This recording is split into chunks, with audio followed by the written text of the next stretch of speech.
ਖਾਲਿਸਤਾਨ ਕਿਉਂ ਨਾ ਅਸੀਂ ਕਹੀਏ, ਜੇ ਹਿੰਦੂ ਇੰਡੀਆ ਕਿਹਾ ਜਾ ਸਕਦਾ ਤੇ ਖਾਲਿਸਤਾਨ ਕਿਉਂ ਨਹੀਂ ਮੰਗਿਆ ਜਾ। ਮਤਲਬ ਇਹ ਹੈ ਕਿ ਜੇ ਹਿੰਦੂ ਇੰਡੀਆ ਨਾ ਕਹਿਣ ਤੇ ਅਸੀਂ ਫਿਰ ਸੰਤੁਸ਼ਟ ਹਾਂ ਉਹਦੇ 'ਚ।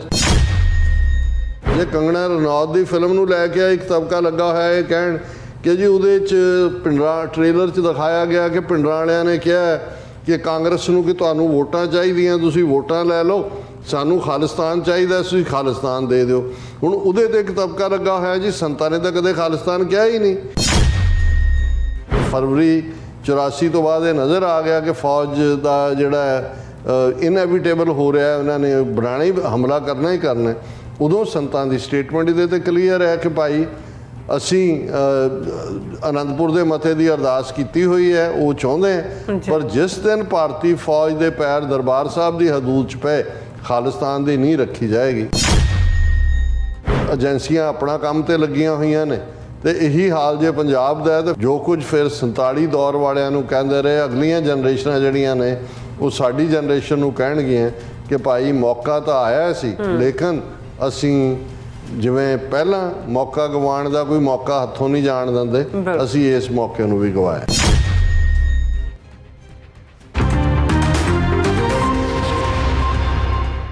ਗੱਲਬਾਤ ਕਰਨ ਜਾ ਰਹੇ ਹਾਂ ਕਿ ਪੰਜਾਬ ਵਿਚਲੀ ਅਕਾਲੀ ਲੀਡਰਸ਼ਿਪ ਨੇ ਤਾਂ ਆਪਣਾ ਜਲੂਸ ਕੱਢਿਆ ਹੋਇਆ ਹੈ, ਪਰ ਇਉਂ ਜਾਪਦਾ ਹੈ ਕਿ ਦੂਸਰੀਆਂ ਪੰਥਕ ਧਿਰਾਂ ਵੀ ਕੋਈ ਠੋਸ ਜਿਹੜੀ ਅਗਵਾਈ ਦੇਣ ਦੇ ਅਸਮਰਥ ਨੇ, ਔਰ ਜੋ ਕਿ ਪੰਥਕ ਲੀਡਰਸ਼ਿਪ ਮੰਦਹਾਲੀ ਦੀ ਹਾਲਤ ਵਿੱਚ ਪੂਰੀ ਤਰ੍ਹਾਂ ਦਿਸ਼ਾਹੀਨ ਹੈ, ਜਿਹੜੀ 1947 ਦੌਰ ਦੀ ਭੰਬਲਭੂਸੇ ਵਿੱਚ ਫਸੀ ਹੋਈ ਅਕਾਲੀ ਲੀਡਰਸ਼ਿਪ ਦੀ ਯਾਦਹਾਨੀ ਕਰਵਾਉਂਦੀ ਹੈ। ਸੋ ਇਹ ਫਿਕਰ ਵਾਲੀ ਗੱਲ ਹੈ ਕਿ ਇੱਕ ਪਾਸੇ ਸਿੱਖ ਕੌਮ ਦੀ ਜਿਹੜੀ ਹੋਂਦ ਤੇ ਹਸਤੀ ਦਾ ਸਵਾਲ ਹੈ, ਪਰ ਦੂਸਰੇ ਪਾਸੇ ਪੂਰੀ ਤਰ੍ਹਾਂ ਰਾਮ ਰੋਲੇ ਵਾਲੀ ਸਥਿਤੀ ਬਣੀ ਹੋਈ ਹੈ। ਸੋ ਇਸ ਬਾਰੇ ਆਪਾਂ ਗੱਲਬਾਤ ਕਰਨ ਜਾ ਰਹੇ ਹਾਂ। ਸੋ ਅਸੀਂ ਚਾਹਾਂਗੇ ਕਿ ਤੁਸੀਂ ਇਸੇ ਤਰ੍ਹਾਂ ਬਣੇ ਰਹਿਣਾ। ਦੇਖਣ ਸੁਣ ਲਿਆ, ਲਿਖਣ ਲਈ ਤੁਹਾਡਾ ਸਭ ਦਾ ਬਹੁਤ ਬਹੁਤ ਧੰਨਵਾਦ ਜੀ। ਰਾਜ ਸਾਹਿਬ ਕੀ ਵਿਚਾਰਾਂ ਨੇ? ਦੇਖੋ, ਇੱਕ ਪੋਪੂਲਰ ਉਰਦੂ ਦਾ ਸ਼ੇਅਰ, ਪਤਾ ਨਹੀਂ ਦਾ ਰਾਈਟਰ ਤਾਂ ਕੌਣ ਹੈ, ਲੇਕਿਨ ਇਹ ਕੋਟ ਹੁੰਦਾ ਹੈ ਕਿ ਵੀ तू इधर उधर की बात न कर, तू ये बता कि काफिला क्यों लुटा, ये राह जनी की बात नहीं, तेरी राहबरी का सवाल है। रहबर ਜਾਂ ਪੇਸ਼ਵਾ ਜਾਂ ਆਗੂ ਜਾਂ ਲੀਡਰ ਅਸੀਂ ਉਸ ਨੂੰ ਕਹਿੰਦੇ ਹਾਂ ਜਿਹੜਾ ਜਿਹਨਾਂ ਜ਼ਮਾਨਿਆਂ ਦੇ ਵਿੱਚ ਕਾਫਲਿਆਂ ਦੇ ਰੂਪ ਦੇ ਵਿੱਚ, ਕਿਉਂਕਿ ਇਹ ਜਿਹੜਾ ਡਾਕੂ ਔਰ ਦੂਸਰਾ ਫਿਨੋਮੀਨਾ ਇਹ ਕੋਈ ਨਵਾਂ ਨਹੀਂ ਹੈ ਹੁਣ ਤਾਂ, ਕਿਉਂਕਿ ਸਪੀਡ ਹੈ, ਫਾਇਰ ਆਰਮਸ ਨੇ ਔਰ ਦੂਸਰੀਆਂ ਚੀਜ਼ਾਂ ਨੇ, ਲੇਕਿਨ ਇੱਕ ਜ਼ਮਾਨੇ ਦੇ ਵਿੱਚ ਜਿਹੜੇ ਕਾਫਲੇ ਸੀ ਉਹ ਵਪਾਰੀਆਂ ਦੇ ਹੋਣ ਜਾਂ ਪਰਿਵਾਰਕ ਵੀ ਹੋਣ, ਉਹ ਇਵੇਂ ਹੀ ਤੁਰਦੇ ਸੀ, ਉਹਨਾਂ ਦੇ ਅੱਗੇ ਵੀ ਗਾਰਡ ਹੁੰਦੇ ਸੀ, ਪਿੱਛੇ ਵੀ ਹੁੰਦੇ ਸੀ, ਪਰ ਉਹਨਾਂ ਨੂੰ ਇੱਕ ਅਗਵਾਈ ਦਿੰਦੇ ਸੀ, ਉਹਨੂੰ ਰਾਹਬਰ ਜਾਂ ਲੀਡਰ ਜਾਂ ਆਗੂ ਕਹਿੰਦੇ ਸੀ ਕਿ ਭਾਈ। ਤੇ ਜੇ ਔਰ ਉਹ ਇਸ ਗੱਲ ਨੂੰ ਯਕੀਨੀ ਬਣਾਉਂਦੇ ਸੀ ਕਿ ਕਾਫਲਾ ਜਿੱਥੋਂ ਤੁਰਿਆ ਤੇ ਜਿੱਥੇ ਜਾਣਾ, ਰਾਜ ਪੜਾਅ ਕਿੱਥੇ ਕਿੱਥੇ ਕਰਨੇ ਨੇ, ਉਹ ਸੇਫ ਪੜਾਅ ਹੋਣ, ਔਰ ਜਿਹੜੀ ਮੰਜ਼ਿਲ ਹੈ ਜਿੱਥੇ ਪਹੁੰਚਣਾ ਹੈ ਉਹ ਉਸ ਰਹਿਬਰ ਦੀ ਅਗਵਾਈ ਦੇ ਵਿੱਚ ਹੀ ਜਾਂਦਾ ਸੀ। ਤੇ ਜੇ ਉਹ ਕਾਫਲਾ ਰਾਹ 'ਚ ਲੁੱਟਿਆ ਜਾਏ, ਲੁਟੇਰੇ ਪੈ ਜਾਣ ਔਰ ਤੁਹਾਡਾ ਲੁੱਟ ਜਾਣ, ਤੇ ਫਿਰ ਉਹਦੇ ਲਈ ਜਿਹੜੀ ਜ਼ਿੰਮੇਵਾਰੀ ਹੈ ਉਹ ਐਕਸਕਲੂਸਿਵਲੀ ਰਹਿਬਰ ਦੀ ਜਾਂ ਰਾਹਬਰ ਦੀ ਜਾਂ ਆਗੂ ਦੀ ਹੁੰਦੀ ਸੀ ਕਿ ਭਾਈ ਤੂੰ ਗਲਤ ਪਲਾਨ ਕੀਤਾ ਜਾਂ ਤੂੰ ਡਿਫੈਂਡ ਨਹੀਂ ਕੀਤਾ ਜਾਂ ਜਿਹੜਾ ਤੇਰਾ ਰਾਊਟ ਗਲਤ ਹੈ। ਸੋ ਇਹ ਕਾਫਲੇ ਦੀ ਕਹਾਣੀ, ਇਨਫੈਕਟ ਜਦੋਂ ਅਸੀਂ ਕੌਮਾਂ ਦੀ ਕਿਸਮਤ ਜਾਂ ਕੌਮਾਂ ਦਾ ਭਵਿੱਖ ਤੈਅ ਕਰਨ ਵਾਲੇ ਜਿਹੜੀਆਂ ਕਰੂਸ਼ਲ ਮੂਮੈਂਟਸ ਹੁੰਦੀਆਂ ਨੇ, ਉਹਨਾਂ ਦੇ ਵਿੱਚ ਜਿਨ੍ਹਾਂ ਦੇ ਕੋਲ ਅਗਵਾਈ ਹੁੰਦੀ ਹੈ, ਜਿਹਦੇ ਕੋਲ ਲੀਡਰਸ਼ਿਪ ਰੋਲ ਹੁੰਦਾ ਹੈ, ਉਹਨਾਂ ਦੇ ਸਿਰ ਦੇ ਉੱਤੇ ਹੀ ਇਹ ਠੀਕ ਹੈ ਕਿ ਲੋਕ ਜਿਹੜੇ ਸਧਾਰਨ ਹੁੰਦੇ ਨੇ, ਆਮ ਕਿਸੇ ਵੀ ਕਮਿਊਨਿਟੀ ਦੇ ਜਾਂ ਕਿਸੇ ਵੀ ਸਥਿਤੀ ਦੇ ਵਿੱਚ, ਉਹ ਕਦੇ ਇੱਕਦਮ ਹਾਈਪਰ ਵੀ ਹੁੰਦੇ ਨੇ, ਕਦੇ ਉਹ ਫਰਸਟ੍ਰੇਟ ਵੀ ਹੁੰਦੇ ਨੇ, ਕਦੇ ਉਹ ਚਾਂਬਲਦੇ ਵੀ ਨੇ। ਸੋ ਇਹ ਲੀਡਰ ਦਾ ਕੰਮ ਹੁੰਦਾ ਹੈ ਕਿ ਉਸ ਨੇ ਆਪਣੇ ਲੋਕਾਂ ਦਾ ਮਨੋਬਲ ਵੀ ਬਣਾ ਕੇ ਰੱਖਣਾ ਹੈ, ਪਰ ਉਹਨਾਂ ਦੇ ਲੋਕਾਂ ਲਈ ਬੈਸਟ ਕੀ ਹੈ ਉਸ ਨੂੰ ਵੀ ਜਿਹੜਾ ਉਹ ਅਗਵਾਈ ਦੇਣੀ ਹੈ। ਔਰ ਕਈ ਵਾਰ ਜਿਹੜੇ ਇਹ ਵੀ ਠੀਕ ਹੈ ਕਿ ਜਿਹੜੇ ਬਹੁਤ ਠੀਕ ਡਿਸੀਜਨ ਹੁੰਦੇ ਨੇ, ਫਾਰਸਾਈਟਡ, ਉਹ ਬਹੁਤ ਵਾਰੀ ਪੋਪੂਲਰ ਨਹੀਂ ਹੁੰਦੇ, ਕਿਉਂਕਿ ਲੋਕਾਂ ਦੀ ਮੈਜੋਰਿਟੀ ਲੋਕ ਤਾਂ ਇਮੀਡੀਏਟ, ਹਾਲਾਂ ਸਾਡੀ ਸਾਈਕੀ 'ਚ ਵੀ ਜਾਂ ਸਾਡੇ ਮਜ਼ਹਬੀ ਸਿਧਾਂਤ 'ਚ ਵੀ ਅਸੀਂ ਸੰਗਤ ਜਾਂ ਕਲੈਕਟਿਵ ਵਿਜ਼ਡਮ ਨੂੰ ਪ੍ਰਵਾਨ ਕਰਦੇ ਹਾਂ, ਕਿਉਂਕਿ ਇਹ ਕਿ ਭਾਈ ਸੰਗਤ ਰੂਪ ਦੇ ਵਿੱਚ ਕਲੈਕਟਿਵ ਵਿਜ਼ਡਮ ਹੀ ਹੁੰਦੀ ਹੈ। ਅਸੀਂ ਇਹ ਹਮੇਸ਼ਾ ਕਹਿੰਦੇ ਹਾਂ ਜੀ ਕਿ 2 minds are better than 1, 3 are better than 2, ਔਰ ਜਿਹੜੀ ਕਲੈਕਟਿਵ ਵਿਜ਼ਡਮ ਹੈ। ਲੇਕਿਨ ਇਹ ਵੀ ਜ਼ਰੂਰੀ ਨਹੀਂ ਹੁੰਦਾ ਕਿ ਜਿਹੜੀ ਕਲੈਕਟਿਵ ਵਿਜ਼ਡਮ ਜਿਹੜੀ ਹੁੰਦੀ ਹੈ ਟਾਈਮਸ ਉਹ ਜਿਹੜੀ ਹੈ ਉਹ ਕਿਸੇ ਘਟਨਾਕ੍ਰਮ ਤੋਂ ਜਾਂ ਇਮੋਸ਼ਨ ਤੋਂ ਪ੍ਰਭਾਵਿਤ ਨਾ, ਉਸ ਹਾਲਤ ਦੇ ਵਿੱਚ ਫਿਰ ਜਿਹੜੇ ਤੁਹਾਡੇ ਆਗੂ ਹੁੰਦੇ ਨੇ ਉਹਨਾਂ ਦੇ ਜ਼ਿੰਮੇ ਹੁੰਦਾ ਕਿ ਵੀ ਉਹ ਉਸੇ ਹੀ ਕੰਗਰੀਗੇਸ਼ਨ ਨੂੰ ਜਾਂ ਉਸ ਗੈਦਰਿੰਗ ਨੂੰ ਜਾਂ ਉਸ ਕੌਮ ਨੂੰ ਇਹ ਸਮਝਾਉਣ ਕਿ ਵੀ ਤੁਹਾਡੇ ਹਿੱਤ 'ਚ ਕੀ ਹੈ। ਔਰ ਇਹਦੇ 'ਚ 47 ਦੌਰ ਤੋਂ ਵਧੀਆ ਤਾਂ ਕੋਈ ਲੀਡਰਸ਼ਿਪ ਦੇ ਟੈਸਟ ਦੀ ਕਹਾਣੀ ਨਹੀਂ ਹੈ, ਕਿਉਂਕਿ ਉਦੋਂ ਵੀ ਇੱਕ ਇਹ ਨਹੀਂ ਹੈ ਕਿ ਜੀ ਮੁਸਲਮਾਨ ਜਿਹੜੇ ਸੀ ਸਬ ਕੰਟੀਨੈਂਟ ਦੇ ਉਹ ਤਿਆਰ ਸੀ ਅੱਡ ਮੁਲਕ ਲੈਣ ਦੇ ਲਈ। ਅਸੀਂ ਦੇਖਦੇ ਹਾਂ ਕਿ ਜਿਵੇਂ ਅੱਜ ਸਾਡਾ ਇੱਕ ਤਬਕਾ ਇੰਨੀ ਜੁੱਤੀਆਂ ਖਾਣ ਤੋਂ ਬਾਅਦ ਵੀ, ਇੱਕ ਤੋਂ ਬਾਅਦ ਇੱਕ ਨਸਲਕੁਸ਼ੀ ਕਰਾਉਣ ਤੋਂ ਬਾਅਦ ਵੀ 1984 ਤੋਂ ਹੁਣ ਤੱਕ ਅਜੇ ਵੀ ਖਾਲਿਸਤਾਨ ਦੇ ਰਾਹ ਦੇ ਵਿੱਚ ਰੋੜੇ ਜਿਹੜਾ ਉਹ ਅਟਕਾਉਂਦਾ ਹੈ, ਜਾਂ ਉਸ ਕਿਸਮ ਦੇ ਲੋਕ ਜਿਹੜੇ ਜਿਨ੍ਹਾਂ ਨੇ ਧਾਰਮਿਕ ਬਾਣੇ ਪਾਏ ਹੋਏ ਨੇ, ਕੋਈ ਨਕਲੀ ਨਿਹੰਗਾਂ ਦੇ ਰੂਪ 'ਚ ਆ ਗਿਆ, ਕੋਈ ਹੋਰ ਕਿਸੇ ਰੂਪ 'ਚ ਆ ਗਿਆ। ਤੁਸੀਂ ਬਾਹਰ ਅੱਜ ਕੱਲ੍ਹ ਦੇਖੋ ਕਿਵੇਂ ਪਿਛਲੇ 6 ਮਹੀਨੇ ਦੇ ਸਿਨੇਰੀਓ ਨੂੰ ਦੇਖੋ ਤੇ ਤੁਹਾਨੂੰ ਪਤਾ ਲੱਗ ਜਾਏਗਾ ਕਿ ਕਿਹਨੂੰ ਕਿੱਥੇ ਕੌਣ ਆਨਰ ਕਰ ਰਿਹਾ ਹੈ, ਕਿੱਥੇ ਕੌਣ ਕਿਹਨੂੰ ਲੈ ਕੇ ਜਾ ਰਿਹਾ ਹੈ, ਕਿਵੇਂ ਜਿਹੜਾ ਹੈ ਉਹ ਜਦੋਂ ਦੀ ਭੰਗ ਲੀਗਲ ਹੋਈ ਹੈ ਅਮਰੀਕਾ ਕੈਨੇਡਾ ਔਰ ਦੂਸਰੇ 'ਚ, ਉਹ ਪੂਰੇ ਜਿਹੜੇ ਨੇ ਉਹ ਬਾਣੇ ਦੇ ਨਾਂ ਥੱਲੇ ਨਿਆਣਿਆਂ ਨੂੰ ਭੰਗੀ ਬਣਾਉਣ ਦੀ ਪੂਰੀ ਮੁਹਿੰਮ ਚੱਲੀ ਹੋਈ ਹੈ। ਔਰ ਇਹ ਜਿਹੜੇ ਭੰਗੀ ਬਣਾਉਣ ਵਾਲੇ ਨੇ ਇਹ ਦੁਰਾਚਾਰੀ ਵੀ ਨਾਲ ਦੀ ਨਾਲ ਬਣਾ ਰਹੇ ਨੇ, ਇਹ ਕਹਿ ਕੇ ਜੀ ਨਹੀਂ ਨਹੀਂ ਇਹ ਤਾਂ ਰਹਿਤ ਮਰਿਆਦਾ ਇਹ ਨਹੀਂ ਹੈ ਜਿਹੜੀ, ਇਹ ਤਾਂ ਸ਼੍ਰੋਮਣੀ ਕਮੇਟੀ ਦਾ ਐਵੇਂ ਖਰੜਾ ਹੈ, ਇਹ ਤਾਂ ਪੰਥ ਨਿਹੰਗਾਂ ਫਲਾਣਿਆਂ ਦੀ ਮਰਿਆਦਾ ਤੇ ਦੂਜਾ ਤੇ ਉਹਦੇ 'ਚ ਕਰੈਤ ਇਹ ਨਹੀਂ ਹੈ, ਇਹ ਹੈ। ਸੋ ਉਹਦੇ ਥੱਲੇ ਉਹ ਜਿਹੜੀ ਦੁਰਾਚਾਰ ਨੂੰ ਜਸਟੀਫਾਈ ਕਰਦੇ ਨੇ। ਔਰ ਨਤੀਜੇ ਦੇ ਤੌਰ ਤੇ ਪੇਰੈਂਟਸ, ਔਰ ਇਹ ਗੱਲ ਕੋਈ ਨਵੀਂ ਨਹੀਂ ਹੈ, ਅਸੀਂ ਟੋਰਾਂਟੋ ਦਾ ਵੀ ਜ਼ਿਕਰ ਕੀਤਾ ਸੀ, ਹੁਣ ਵੀ ਪਿਛਲੇ ਦਿਨਾਂ 'ਚ ਮੌਂਟਰੀਆਲ 'ਚ ਇਸ ਕਿਸਮ ਦਾ ਇੱਕ ਬਾਣੇ ਵਾਲਾ ਜਿਹੜਾ ਜਾ ਕੇ ਉੱਥੇ ਬਾਗੇਸ਼ਵਰ ਦੇ ਵੀ ਮੱਥਾ ਟੇਕਿਆ, ਜਾਂ ਦੂਜੇ ਇਸ ਕਿਸਮ ਦਾ ਖਲਲ ਘਰਾਂ ਦੇ ਵਿੱਚ, ਗੁਰਦੁਆਰਿਆਂ ਦੇ ਵਿੱਚ ਔਰ ਪਰਿਵਾਰਾਂ ਦੇ ਵਿੱਚ ਪਾਇਆ ਹੋਇਆ, ਉਹਨੂੰ ਜਸਟੀਫਾਈ ਕਰਨ ਦਾ। ਔਰ ਇਹ ਸਾਰੇ ਆਪਣੀ ਕਨਵਰਸੇਸ਼ਨ ਫਿਰ ਜਿਹੜੇ ਆਪਣੇ ਇਸ ਕਿਸਮ ਦੇ ਬਣਾ ਰਹੇ ਨੇ, ਉਹਨਾਂ ਨੂੰ ਖਾਲਿਸਤਾਨ ਦੇ ਮੁੱਦੇ ਦੇ ਉੱਤੇ ਵੀ ਨਾ ਜੀ ਅਸੀਂ ਤਾਂ ਜਿੱਥੇ ਬੈਠ ਗਏ ਉੱਥੇ ਹੀ ਸਾਡਾ ਤਖਤ ਹੈ, ਔਰ ਇਹ ਤਾਂ 96 ਕਰੋੜੀ ਖਾਲਸਾ ਤੇ ਦੂਸਰਾ ਉਸ ਕਿਸਮ ਦੀਆਂ ਗੱਲਾਂ ਸੁਣਾ ਕੇ ਜਿਹੜੀ ਅਲਟੀਮੇਟਲੀ ਤੁਸੀਂ ਦੇਖਦੇ ਹੋ ਵੀ ਇਹਨਾਂ ਸਾਰਿਆਂ ਨੂੰ ਭਾਵੇਂ ਇਹਨਾਂ 'ਚੋਂ ਕੁਛ ਮੂਰਖ ਲਾਣਾ ਹੀ ਹੋਏਗਾ, ਕੁਛ ਜਿਹੜੇ ਨੇ ਉਹ ਗਰੀਡੀ ਲਾਣਾ ਹੋਏਗਾ, ਕੋਈ ਜ਼ਰੂਰੀ ਨਹੀਂ ਵੀ ਸਾਰੇ ਕੋਈ ਏਜੰਸੀਆਂ ਦੇ ਲਈ ਕੰਮ ਕਰਦੇ ਹੁੰਦੇ ਨੇ, ਪਰ ਉਹਨਾਂ ਨੇ ਏਜੰਸੀਆਂ ਨੇ ਬਣਾਏ ਹੁੰਦੇ ਨੇ ਪ੍ਰੋਫਾਈਲ, ਉਹਨਾਂ ਨੂੰ ਪਤਾ ਹੁੰਦਾ ਕੌਣ ਕਿੱਥੇ ਹੈ, ਉਹਨਾਂ ਨੇ ਤੁਹਾਨੂੰ ਉਲਝਾਇਆ ਹੋਇਆ। ਜੇ ਸਾਨੂੰ ਇਹ ਨਜ਼ਰ ਆਇਆ ਕਿ ਡਾਇਸਪੋਰਾ ਸਿੱਖਾਂ ਦੀ ਇੱਕ ਤਾਕਤ ਹੈ, ਔਰ ਸਿੱਖਾਂ ਨੇ ਦੱਸਿਆ ਜੇ ਮਤੇ ਹੋਏ ਕਿ ਭਾਈ ਕੋਈ ਇੰਡੀਅਨ ਐਮਬੈਸੀ, ਹਾਈ ਕਮਿਸ਼ਨ, ਕੌਂਸੂਲੇਟਾਂ ਦੇ ਲੋਕ ਇੱਥੇ ਕਿਸੇ ਗੁਰਦੁਆਰੇ 'ਚ ਐਡਰੈਸ ਨਹੀਂ ਕਰ ਸਕਦੇ, ਮੱਥਾ ਟੇਕ ਸਕਦੇ ਨੇ, ਆ ਸਕਦੇ ਨੇ ਨਾਰਮਲ ਇੱਕ ਸ਼ਰਧਾਲੂ ਵਾਂਗ, ਤੇ ਤੁਸੀਂ ਦੇਖੋ ਵੀ ਉਸ ਦਾ ਕਿੰਨਾ ਪ੍ਰਤੀਕਰਮ ਹੋਇਆ, ਕਿਸ ਲੈਵਲ ਦੀ ਉਹਦੀ ਇਫੈਕਟਿਵਨੈਸ ਹੋਈ। ਬਿਲਕੁਲ। ਜੇ ਖਾਲਿਸਤਾਨ ਰੈਫਰੈਂਡਮ ਦੀਆਂ ਵੋਟਾਂ ਦੀ ਸ਼ੁਰੂਆਤ ਲੰਡਨ ਤੋਂ ਹੋ ਕੇ ਪਿਛਲੇ 2.5 ਸਾਲ 'ਚ ਡਾਇਸਪੋਰਾ ਸਿੱਖਾਂ ਨੇ ਜਿਵੇਂ ਚੜ੍ਹ ਕੇ ਲੱਖਾਂ ਦੀ ਗਿਣਤੀ ਦੇ ਵਿੱਚ ਵੋਟਾਂ ਪਾਈਆਂ, ਇਹਨਾਂ ਨੂੰ ਨਜ਼ਰ ਆ ਗਿਆ ਕਿ ਭਾਈ ਇਹ ਤਾਂ ਜਿਹੜਾ ਸਾਡਾ ਇਹ ਪ੍ਰਚਾਰ ਸੀ ਕਿ 2.5 ਟੋਟਲ ਨੇ ਦੂਜੇ ਇਹ ਖਤਮ ਹੋ ਗਿਆ। ਔਰ ਉਹਦੇ ਲਈ ਉਹਨਾਂ ਨੇ ਟਰਾਂਸਨੈਸ਼ਨਲ ਰਿਪਰੈਸ਼ਨ ਦਾ ਸਹਾਰਾ ਲਿਆ। ਉਹਦੇ ਲਈ ਉਹਨਾਂ ਨੇ ਤਰਨਜੀਤ ਸਿੰਘ ਸੰਧੂ ਵਰਗਾ ਬੰਦਾ ਜਿਹੜਾ ਵਾਸ਼ਿੰਗਟਨ DC 'ਚ ਐਂਬੈਸਡਰ ਜਿਹਦੀ ਐਕਸਟੈਂਸ਼ਨ ਦੇਈ ਗਏ, ਔਰ ਉਹਨੂੰ ਫੇਰ ਸ਼ਿੰਗਾਰ ਕੇ ਦੂਜੇ ਉਹਦੀ ਜਦੋਂ ਟਰਮ ਮੁੱਕੀ ਐਕਸਟੈਂਸ਼ਨ ਉਹਨਾਂ ਨੇ ਮੁਕਾ ਕੇ ਇੱਕ ਹੋਰ ਜਿਹੜਾ ਉਸ ਕਿਸਮ ਦਾ ਕਿਲਰ ਜਿਹੜਾ ਉਹ ਹੁਣ ਲਿਆ ਕੇ ਬਿਠਾਇਆ ਕਵਾਤੜਾ, ਜਿਹੜਾ ਫੋਰਨ ਸੈਕਟਰੀ ਔਰ ਜਿਹੜਾ ਟਰਾਂਸਨੈਸ਼ਨਲ ਰਿਪਰੈਸ਼ਨ ਔਰ ਉਹ ਸਾਰੇ ਪੀਰੀਅਡ ਦੇ ਵਿੱਚ ਉੱਥੇ ਬੈਠਾ ਗਾਈਡ ਕਰ ਰਿਹਾ। ਇਹਨੂੰ ਇੱਥੇ ਇਹਨੂੰ ਤਰਨਜੀਤ ਸੰਧੂ ਨੂੰ ਲਿਜਾ ਕੇ ਸ਼ਿੰਗਾਰ ਕੇ ਔਰ ਦੂਜੇ BJP ਦਾ MP ਕੈਂਡੀਡੇਟ ਬਣਾ ਕੇ ਉੱਥੇ ਜਾ ਕੇ ਤਰਨਜੀਤ ਸਿੰਘ ਸੰਧੂ ਔਰ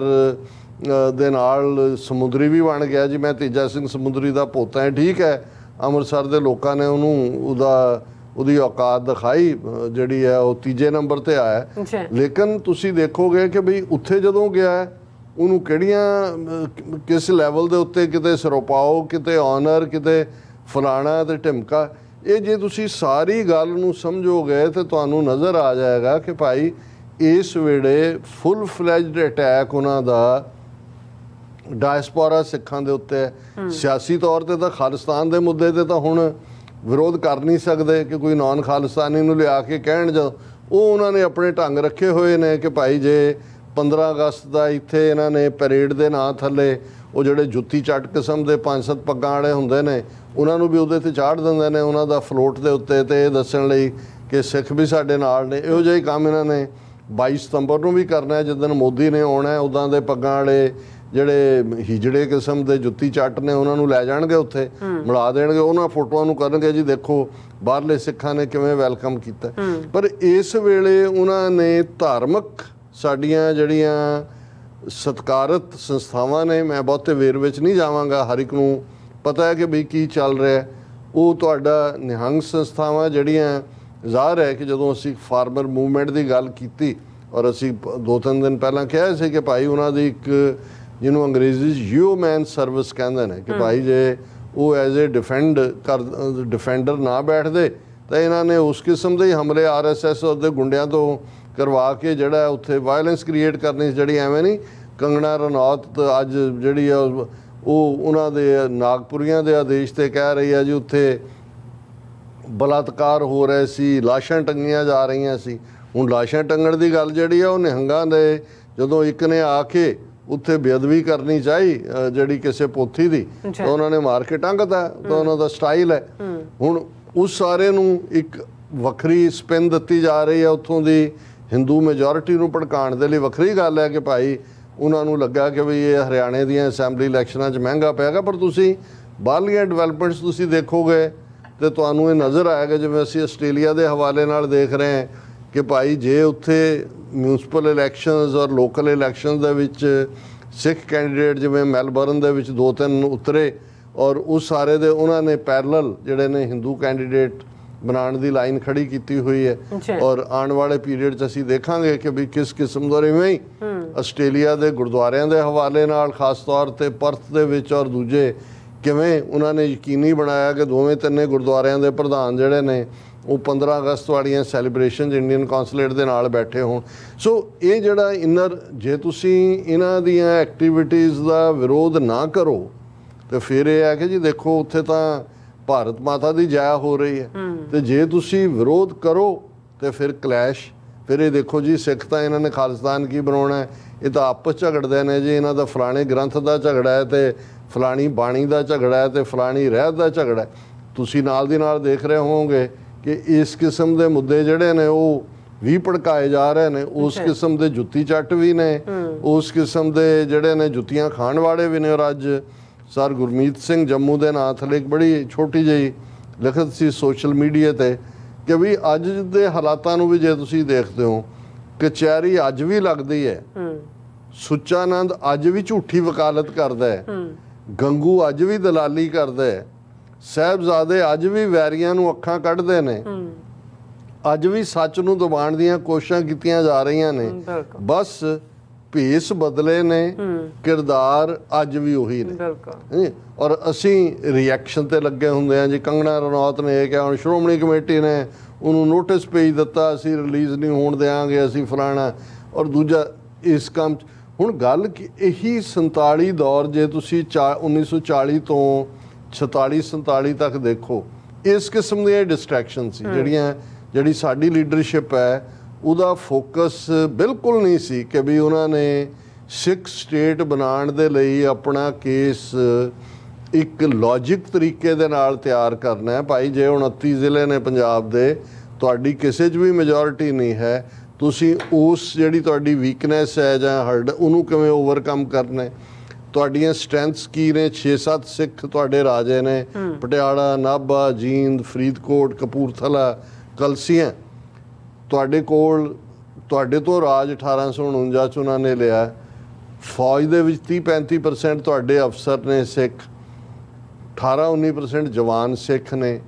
ਔਰ ਕਿਵੇਂ ਗੁੱਡਵਿਲ ਹੈ ਤੁਹਾਡੀ, ਤੁਸੀਂ ਵਰਲਡ ਵਾਰਸ ਦੇ ਵਿੱਚ ਆਪਣੇ ਨੰਬਰਸ ਨਾਲੋਂ ਜ਼ਿਆਦਾ ਪਲੇ ਕੀਤਾ ਹੈ। ਤੁਹਾਡਾ ਇੱਕ ਆਪਣਾ ਆਧਾਰ ਹੈ ਜਿਹਦੇ ਥੱਲੇ। ਸੋ ਤੁਸੀਂ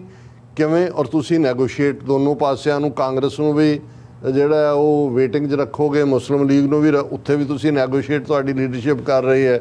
ਮੇਨ ਜਿਹਨਾਂ ਨੇ ਦੇਣਾ ਉਹਨਾਂ ਨਾਲ ਵੀ ਕਰ ਰਹੇ ਹੋ। ਪਰ ਜੇ ਤੁਸੀਂ ਸਾਰੇ ਆਂਡੇ ਕਾਂਗਰਸ ਦੀ ਟੋਕਰੀ 'ਚ ਪਾ ਕੇ ਕਿਹਾ ਜੀ ਨਹੀਂ ਅਸੀਂ ਪਾਕਿਸਤਾਨ ਨਹੀਂ ਬਣਨ ਦੇਣਾ,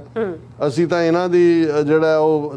ਤੇ ਤੁਸੀਂ ਨਾਲ ਕਹਿ ਰਹੇ ਹੋ ਹਾਂ ਜੇ ਪਾਕਿਸਤਾਨ ਬਣਦਾ ਫਿਰ ਸਿੱਖ ਸਟੇਟ ਵੀ ਜ਼ਰੂਰ ਬਣੇ, ਵੀ ਤੁਸੀਂ ਉਹਨੂੰ ਰੋਕਣਾ ਚਾਹੁੰਦੇ ਹੋ ਜਿਹੜਾ ਮੁਲਕ ਬਣਨ ਜਾ ਰਿਹਾ ਆਪਣਾ। ਤੁਸੀਂ ਜਿਵੇਂ ਅੱਜ ਇੱਕ ਸਿੱਖਾਂ ਦਾ ਤਬਕਾ ਕਿ ਜੀ ਖਾਲਿਸਤਾਨ ਕਹਿਣਾ ਕਿਉਂ ਨਾ ਅਸੀਂ ਕਹੀਏ, ਜੇ ਹਿੰਦੂ ਇੰਡੀਆ ਕਿਹਾ ਜਾ ਸਕਦਾ ਤੇ ਖਾਲਿਸਤਾਨ ਕਿਉਂ ਨਹੀਂ ਮੰਗਿਆ ਜਾ, ਮਤਲਬ ਇਹ ਹੈ ਕਿ ਜੇ ਹਿੰਦੂ ਇੰਡੀਆ ਨਾ ਕਹਿਣ ਤੇ ਅਸੀਂ ਫਿਰ ਸੰਤੁਸ਼ਟ ਹਾਂ ਉਹਦੇ 'ਚ। ਅਸੀਂ ਤਾਂ ਸੋ ਕਾਲਡ ਸੈਕੂਲਰ ਇੰਡੀਆ ਦੇ ਵਿੱਚ ਜਿਹੜਾ ਹੈ ਉਹ ਸਫਰਿੰਗ ਲਈ ਹੈ ਸਾਰੇ 47 ਤੋਂ 84 ਤੱਕ, ਜਦੋਂ ਕਿ ਟੋਟਲ ਵਾਰ। ਸੋ ਮਤਲਬ ਸਾਡੀ ਜਿਹੜੀ ਲੀਡਰਸ਼ਿਪ ਦਾ ਵੀ ਪੈਟਰਨ ਜਿਹੜਾ ਈਵਨ ਮੈਂ ਬਾਦਲ ਅਕਾਲੀ ਦਲ ਜਦੋਂ ਉਹ ਤਾਂ ਛੱਡੋ, ਉਹ ਤਾਂ ਡੁੱਬਿਆ ਹੀ ਹੋਇਆ, ਉਹ ਤਾਂ 30-31 ਤਰੀਕ ਨੂੰ ਹੁਣ ਸਾਰਾ ਕੁਛ ਹੈ ਜੀ। ਜਥੇਦਾਰਾਂ ਨੂੰ ਇਹਨਾਂ ਨੇ ਵੀ ਮੈਮੋਰੈਂਡਮ ਦੇ ਦਿੱਤਾ, ਉਹਨਾਂ ਨੇ ਵੀ ਦੇ ਦਿੱਤਾ, ਉਹਨਾਂ ਨੇ ਕਿਹਾ ਜੀ ਤੁਸੀਂ ਗੁਰਮਤੇ ਮੁਤਾਬਕ ਫੈਸਲੇ ਕਰੋ, ਉਹਨਾਂ ਨੇ ਕਿਹਾ ਦੇਖੋ ਕਿ ਕੁਛ ਨਹੀਂ ਨਿਕਲਣਾ ਹੈ ਉੱਥੇ। ਲੇਕਿਨ ਮੈਂ ਤਾਂ ਉਹਨਾਂ ਧਿਰਾਂ ਦੀ ਗੱਲ ਕਰ ਰਿਹਾ ਜਿਹੜੀਆਂ ਕਿਸੇ ਪਾਸੇ ਕੋਈ ਇੱਧਰੋਂ ਲੱਭ ਰਹੇ ਨੇ, ਕੋਈ ਉੱਧਰੋਂ ਲੱਭ ਰਹੇ ਨੇ,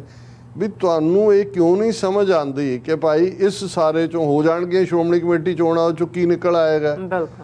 ਪਹਿਲਾਂ ਤੁਸੀਂ ਕੀ ਕੱਢ ਲਿਆ, ਤੁਹਾਡੇ ਸਾਰੇ ਦੇ ਸਾਰੇ ਵੀ 13 ਦੇ 13 MP ਬਣ ਗਏ ਜਾਂ ਬਣ ਜਾਣ ਤਾਂ ਤੁਸੀਂ ਕੀ ਕਰੋਗੇ। ਸੋ ਮਕਸਦ ਜਿਹੜੀ ਦੇਖੋ, ਮੈਂ ਇਹ ਕੋਈ ਡਿਸਪੁਆਇੰਟ ਵੀ ਨਹੀਂ ਕਰਨਾ ਚਾਹੁੰਦਾ, ਮੈਂ ਅੱਜ ਦੀ ਆਵਾਜ਼ ਪ੍ਰੋਗਰਾਮ 'ਚ ਵੀ ਇਹ ਗੱਲ ਕਹੀ ਸੀ ਕਿ ਕਈਆਂ ਨੂੰ ਡਿਸਅਪੁਆਇੰਟਿੰਗ ਲੱਗੇ, ਪਰ ਹਕੀਕਤ ਨੂੰ ਤੁਸੀਂ ਕਿਵੇਂ ਡਿਨਾਈ ਕਰ ਸਕਦੇ ਹੋ ਕਿ ਜੇ ਤੁਸੀਂ ਜਿਹੜੇ ਵੀ ਜਦੋਂ ਤੁਸੀਂ ਕੋਈ ਰੈਸਿਪੀ ਬਣਾਉਂਦੇ ਹੋ, ਜੇ ਤੁਸੀਂ ਜਿਹੜੀ ਰੈਸਿਪੀ ਤੁਸੀਂ 50 ਸਾਲ ਪਹਿਲੇ ਇਸਤੇਮਾਲ ਕੀਤੀ ਕੋਈ ਬਣਾਉਣ ਦੇ ਲਈ,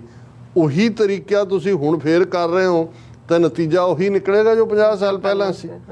ਔਰ ਇਹੀ ਗੱਲ ਮੈਨੂੰ ਜਿਹੜੀ ਬੌਦਰ ਕਰ ਰਹੀ ਹੈ। ਔਰ ਅੱਜ ਕੱਲ੍ਹ ਮੈਂ ਇਹ ਦੇਖ ਰਿਹਾ ਕਿ ਭਾਈ ਇੱਥੇ ਵੀ ਕਿਸ ਕਿਸਮ ਦੇ ਜਿਹੜੇ ਇੱਕ ਕਮਿਟਡ ਲੈਵਲ ਦੇ ਲੋਕ ਖਾਲਿਸਤਾਨ ਪ੍ਰਤੀ ਸੁਹਿਰਦ ਨੇ, ਉਹ ਉਹਨਾਂ ਨੂੰ ਚੁੱਕੀ ਫਿਰਦੇ ਨੇ ਜਿਨ੍ਹਾਂ ਬਾਰੇ ਕੋਈ ਭੁਲੇਖਾ ਨਹੀਂ ਹੈ ਕਿ ਭਾਈ ਉਹਨਾਂ ਦਾ ਕਿਰਦਾਰ ਕੀ ਹੈ, ਦੂਸਰਾ ਕੀ ਹੈ। ਜੇ ਅਸੀਂ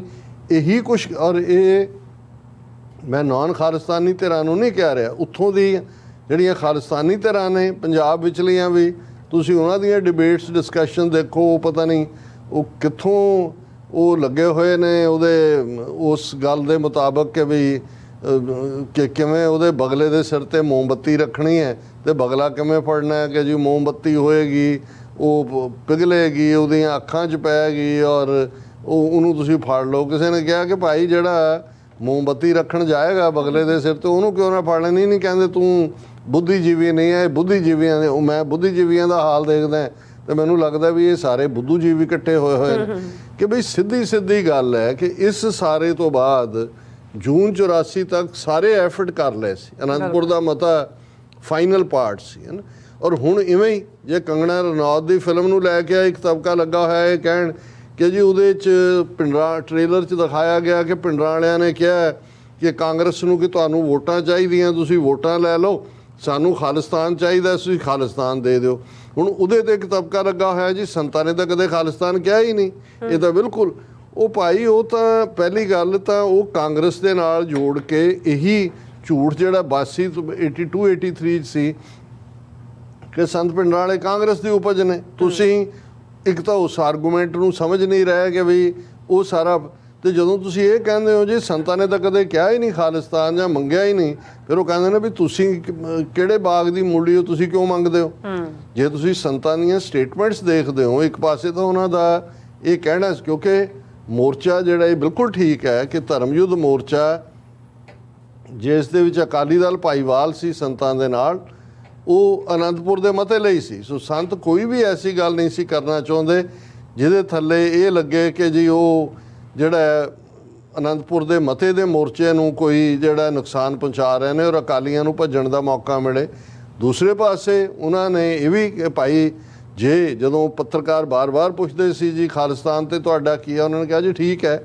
ਜੇ ਦੇਣਗੇ ਤੇ ਅਸੀਂ ਨਾ ਨਹੀਂ ਕਰਦੇ। ਇਸ ਵਾਰ ਜਿਹੜੀਆਂ ਬਲਦੇਵ ਸਿੰਘ ਨੇ ਬੇੜੀਆਂ 'ਚ ਵੱਟੇ ਪਾਏ ਸੀ 47 'ਚ, ਐਤਕੀ ਨਹੀਂ ਪੈਣ ਦਿੰਦੇ, ਐਤਕੀ ਅਸੀਂ ਨਾ ਨਹੀਂ ਕਰਦੇ। ਫਿਰ ਜਦੋਂ ਫੌਜ ਦੀ ਪੂਰੀ ਫਰਵਰੀ 84 ਤੋਂ ਬਾਅਦ ਇਹ ਨਜ਼ਰ ਆ ਗਿਆ ਕਿ ਫੌਜ ਦਾ ਜਿਹੜਾ ਇਨਐਵਿਟੇਬਲ ਹੋ ਰਿਹਾ, ਉਹਨਾਂ ਨੇ ਬਣਾਉਣਾ ਹੀ, ਹਮਲਾ ਕਰਨਾ ਹੀ ਕਰਨਾ, ਉਦੋਂ ਸੰਤਾਂ ਦੀ ਸਟੇਟਮੈਂਟ ਇਹਦੇ 'ਤੇ ਕਲੀਅਰ ਹੈ ਕਿ ਭਾਈ ਅਸੀਂ